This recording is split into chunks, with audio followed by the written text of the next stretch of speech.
2011 to 2015 marks the sesquicentennial of the American Civil War. During that period of time, the Minnesota Historical Society and Twin Cities Public Television has partnered together to create a series of short films about Minnesota in the Civil War. And with these 4 final films, we're going to be looking at the dramatic final days of the American Civil War and also what the legacy of the war was in the years that followed.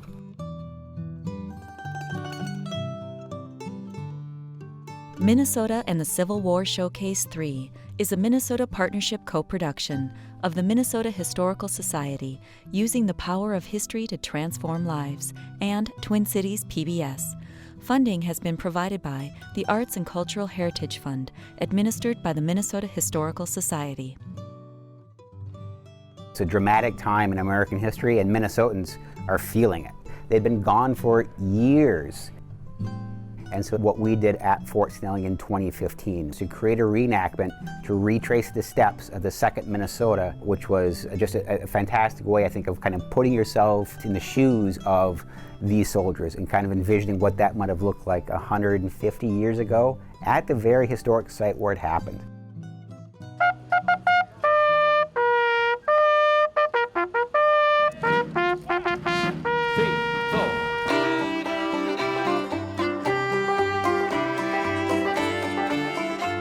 Bells were rung, people paraded the streets of St. Paul to welcome us home, and everybody was glad beyond a possibility of expression. We then marched to the upper landing and again boarded the steamboat and started for Fort Snelling.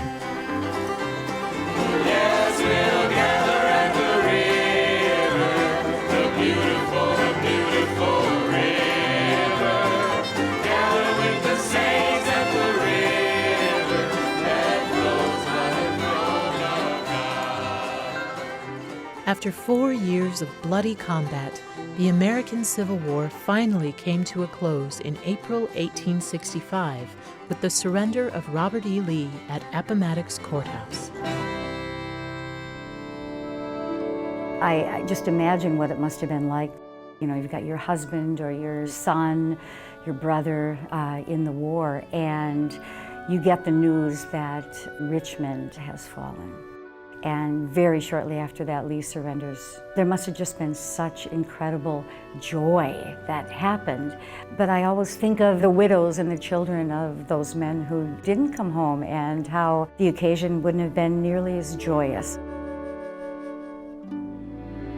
Lincoln had called on citizens to move forward in peace together.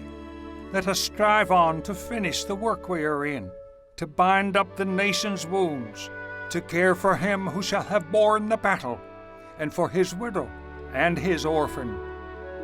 Lincoln even spoke in favor of voting rights for some African Americans. But triumph quickly turned to tragedy with President Lincoln's assassination at Ford's Theater less than a week later. I think it would be safe to say he was at the top of his popularity when he was assassinated, and the grief that people felt at that point in time, such highs and lows that happened within just a few short weeks. The nation mourned, and the Union Army marched one last time in a grand review through the Capitol. I think the Grand Review must have really raised spirits a lot. I think it was a very wise move to have done such a big event to celebrate the end of the war. I would have liked to have seen the entourage that followed behind the Army, the medical workers, and particularly all of the freed slaves who were following behind. Minnesota soldiers, eager to return to their families and farms, began arriving home that summer. One unit, the 2nd Minnesota Infantry, had survived fierce fighting in Kentucky, Tennessee, and Georgia. To commemorate the 150th anniversary of this storied regiment's return, reenactors from around the country converged on Fort Snelling to retrace their final steps before returning to civilian life. It was just so heartwarming to see them march into the fort and see the families, the children that were running towards them. It really felt like a homecoming. With country restored to peace and prosperity, partly through your executions and sacrifices, you return once more to your homes. The Union forever, hurrah, boys, hurrah. It brought in people from all over the state, the nation, the world. There were young people who came dressed in uniforms, dressed in their ladies' gowns. It's not only a great way to get people interested in history, but it's also a great way to try and get a feel, even in a really ephemeral way, what perhaps they went through in just the smallest details of their lives. It's very important to know the history of our soldiers and how they fought so hard to where we're at, and the freedom that we got today is very important for our children to know. The Civil War era was such an important part for our country to reestablish its belief in freedom and liberty and to become united as a nation again. And we wanted to come and see what was going on with the Civil War here at Fort Snelling in our home state. Soldiers received their final wages, paid their respects, and went home to a state and nation forever changed. It's a story of strength and how people were able to survive, whether they were soldiers or whether they were spouses or children, and how that really informs our country today. It's something good to remember. William Bircher was the drummer boy for the 2nd Minnesota. He kept an extensive diary throughout the war and the regiment's last days at Fort Snelling. Goodbye, boys, goodbye. God bless you, old fellow, was shouted again and again, as by companies or in squads we were off for our different homes. Some of us bound north, some east, some west, but thank God, all bound for home, sweet home. Nationally, there was, of course, a need to try to reunite the nation after 4 years of war, where the fighting was really focused and centralized in some very specific states, Virginia, Maryland. The farming in those states were decimated. Post-war progress looks at the role of Oliver Kelly and his role after the war to try to help bring the country back together and help farmers not only survive but thrive in the post-war years. I long to see the great producers in our country turn their eyes up from their work, stir up those brains, make them discard their old almanacs and signs of the moon and imagine what a volcanic eruption we can produce in this age. Everything is progressing. Why not the farmers?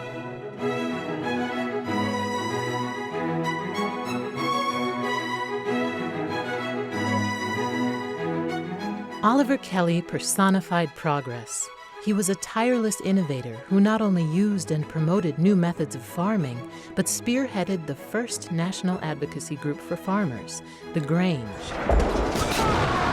The Grange was born in the aftermath of the Civil War, but the groundwork was laid many years earlier when Kelly was an ambitious young man migrating west. Oliver Kelly arrives in Minnesota not much after Alexander Ramsey does, and within 6 weeks of arrival, he is active and involved in Minnesota territorial life. He and his wife Lucy are on the organizing committee for the 1849 4th of July celebration in St. Paul. This young couple, literally fresh off the boat, are busy helping organize a huge celebration. Although he knew little about farming, Kelly staked a claim at the new town of Itasca on the Mississippi River. He became a book farmer, learning the latest techniques from agricultural journals. At the beginning of the Civil War, Minnesota is on this trajectory of immense growth. West of the Mississippi River explodes with immigrants and with Americans moving west and settling farms.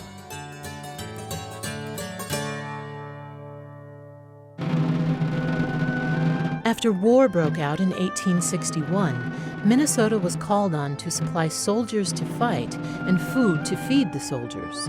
Union troops in the South and troops in southwestern Minnesota embroiled in the U.S. Dakota War of 1862. Larger armies, federal armies, well, those soldiers needed to be fed. There were several expeditions sent into western Minnesota and the Dakotas chasing after the Dakota people. And so all of a sudden Minnesota is providing food for those soldiers. With so many men away fighting, women often worked the fields. Women were left to do some of the chores that they were capable of doing, and having their teenage sons and the grandfathers do other. More importantly, they were left to manage the farms, changing over from oxen to teams of horses and using machinery that would operate with the use of one person rather than two. These new advances in farming technology, championed by Oliver Kelly, helped make up for the absence of men. Minnesota farms were largely untouched by war, unlike farms in the Confederacy. Fearing widespread starvation, President Johnson directed Oliver Kelly to assess conditions on southern farms immediately after the war. Most of the areas he went to, there wasn't any agriculture left. The men are gone, the livestock are gone, the buildings are in shambles. Many of them lost their slave labor, and now there's no fencing. And that's what Kelly was assessing, was what is the prospect for agriculture in the South. As a member of the Masonic fraternity, Kelly moved easily through the South, eventually realizing an opportunity to improve relations between Northerners and Southerners through a new kind of fraternity, an agricultural one that would educate farmers and help them organize and advocate for themselves. A cordial and social fraternity of the farmers all over the country. Encourage them to read and think, to plant fruits and flowers, beautify their homes, elevate them, make them progressive. The Grange is founded in 1867 by Oliver Kelly, 6 other men, and 1 woman. It's founded in Washington, D.C. in a back office, but it becomes a force in Minnesota. Grange is the first farming organization that includes women as full voting members in America. And that organization, which eventually spreads to 1 out of 3 farmers across the country, has lasting impact. And it comes out of agricultural experiences that Oliver Kelly and farmers like him had. The Grange still exists today, recognized as the root of many of today's prominent farming organizations, groups that tie their origins to farmers who learned how to organize from the Grange.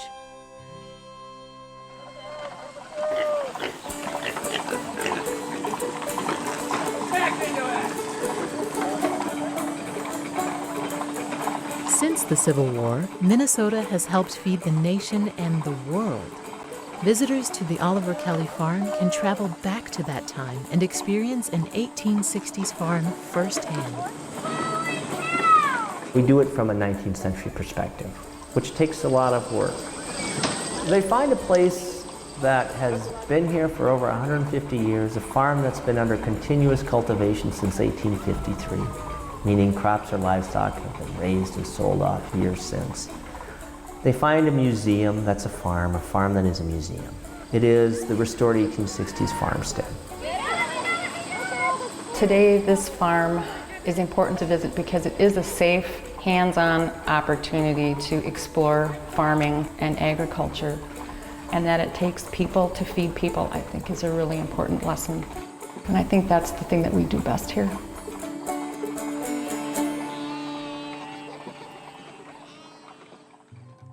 The American Civil War was far longer and bloodier than anybody ever imagines. Halfway through that conflict, Abraham Lincoln dares redefine the purpose of the war. The Emancipation Proclamation is supposed to end slavery in the South. He follows that up with the 13th Amendment, which is supposed to end slavery forever, everywhere. But still, in the furthest reaches of the Confederacy, slavery continues. And not until June 1865, well after Lee surrendered Appomattox, does news finally reach folks in Galveston, Texas, that indeed slavery has ended. And that anniversary continues to be commemorated every year, an event that we know of as Juneteenth. Actually, the Minneapolis commemoration is one of the largest in the nation.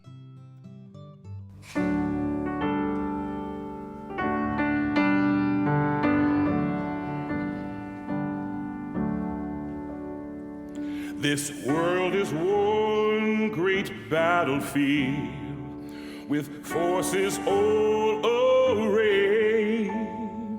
If in my heart I do not yield, I'll overcome someday.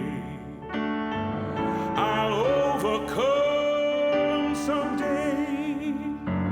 I'll overcome someday.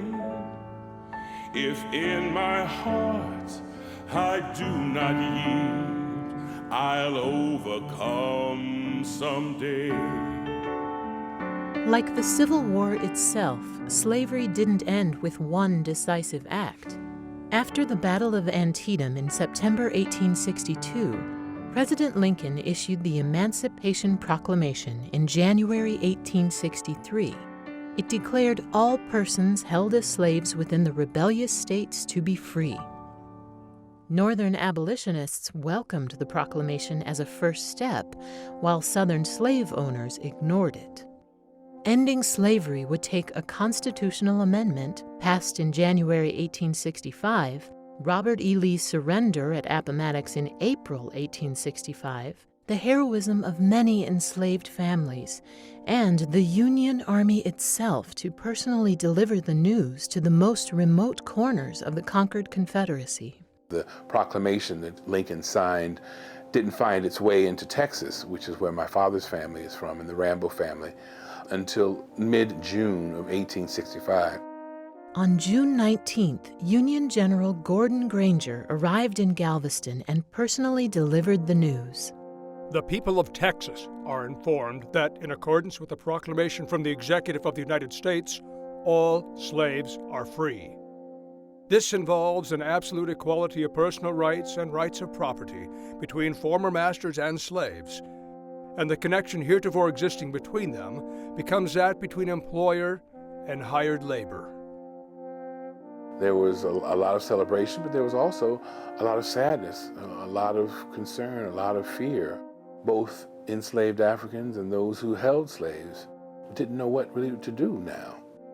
As freed Americans, where were we to go?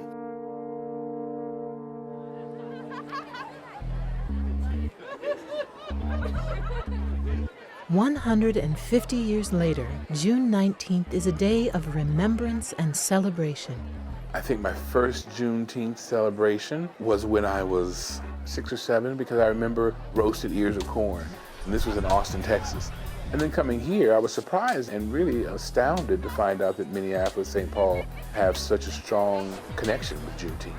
It stands to reason with the number of people who probably migrated this far north who brought with them that tradition. Every year in Texas, Minnesota, and around the country, Juneteenth is marked with music, food, and fellowship. We are celebrating at Mississippi Regional Park. There's all ages here. I just see all kinds of people and colors. It's amazing to me that, especially among the African American culture, we have a little bit of a fear of embracing that history, because there's some shame connected to slavery. I don't feel that way. I feel that that is such an important part of who I am as a person. The strength that I have within me comes from that struggle. African American Independence Day. Absolutely. We're celebrating. Yep. Our day of liberation, our day of liberation. It's important to have opportunities for us to celebrate our oneness, our wholeness, our completeness, our dynamic selves. It's vital to African American people to have an opportunity, a date that heralds the importance of who we are as a people and what we've been through as a people. Juneteenth gives African American communities a chance to reflect on their ancestors' struggles and achievements, and also to spotlight current issues. There is a lot going on in this world. There's a lot of anger, a lot of frustration, and a lot of uneasiness. The foundation you have can kind of give you a little bit more of a sure footing, because you can look and say, well, wait, my family made it through this hatred. Somehow they made it through. Yeah, so take that strength and go up to the next level.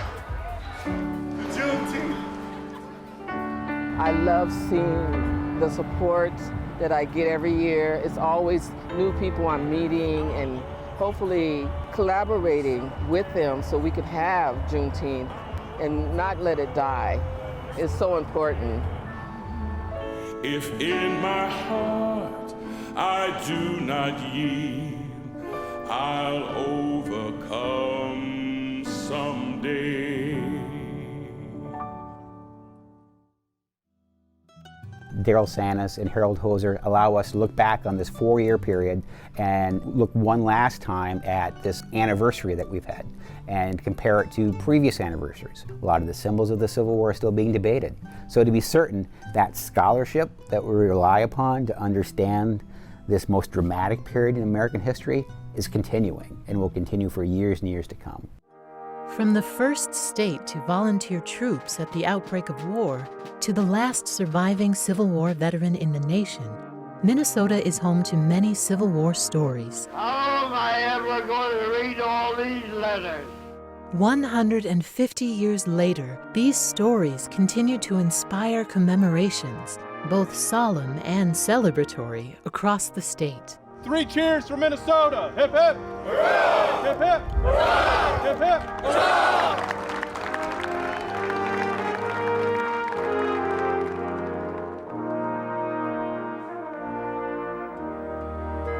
I am very proud of what the task force, along with the Historical Society, has accomplished in the last 4 years. I think we did an excellent job of bringing programs, events, commemorations to Minnesotans today. The Minnesota Civil War Commemoration Task Force, the Minnesota Historical Society, historical reenactors, and other interested groups offered many opportunities for Minnesotans to commemorate the war through a variety of public events. I trust it's not expected that I'll be speaking much about politics.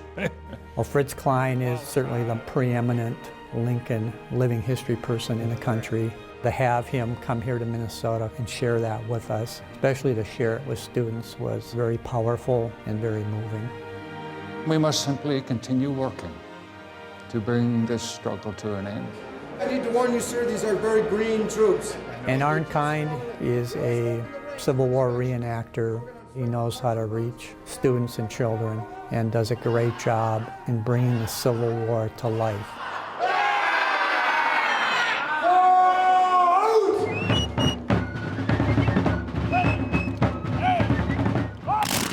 Fort Snelling is very important. It was the portal, so all soldiers left Minnesota, went through Fort Snelling. The ones that did return all came back through Fort Snelling. I'm here because I had an ancestor who enlisted here. I'm literally able to walk in his footsteps. He was on this same ground. That's really special to me.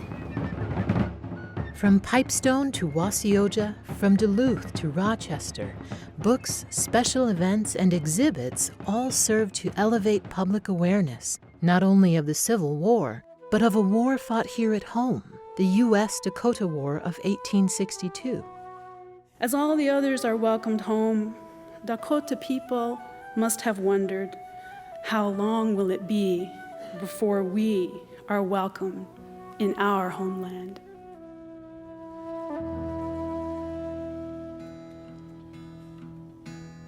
Oh, fare thee well, my own true love.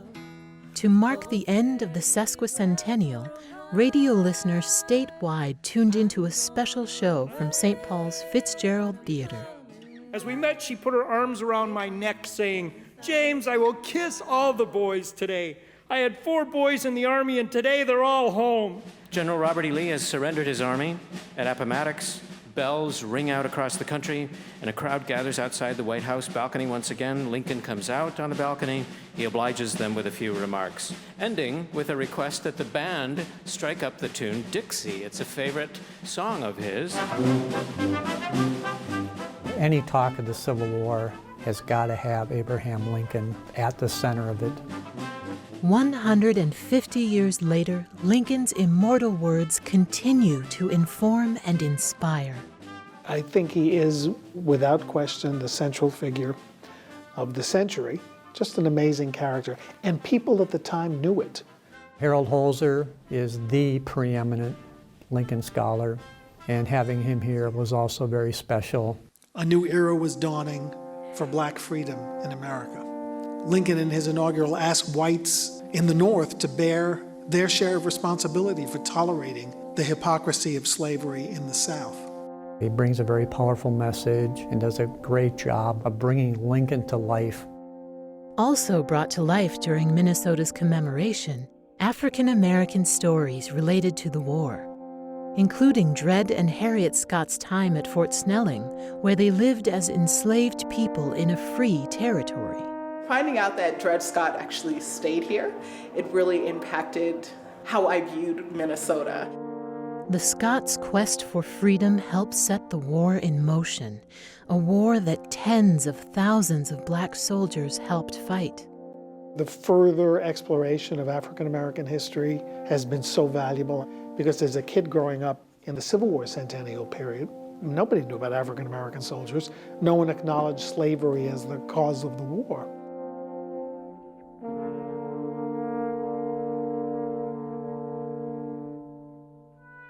Throughout the 4-year commemoration, Minnesotans also followed in the footsteps of our state soldiers in tours to battlefields and historic sites across the nation. All right, then there's the space where Lee is. Honoring the Minnesotans who helped win the war, Hip, hip, hurrah! and commemorating more of Minnesota's many Civil War stories. May we all reflect on the heroism, the sacrifices, and use that as a model for our own endeavors in the years ahead. Probably the most important thing that we did over the last 4 years was to go to small towns and either place a new marker or an enhanced marker for these soldiers that gave their lives during the war, and had some very moving ceremonies. In the years following the war, Colonel Judson Bishop, commanding officer of the 2nd Minnesota Infantry Regiment, spoke about the importance of remembrance. Let us admonish our children and their children as they visit this place in the coming years, that from the contemplation of these monumental structures and historic inscriptions, they may learn and appreciate through what sufferings and sacrifice the Union was preserved in its time of peril, and has been perpetuated to bless them and their posterity forever.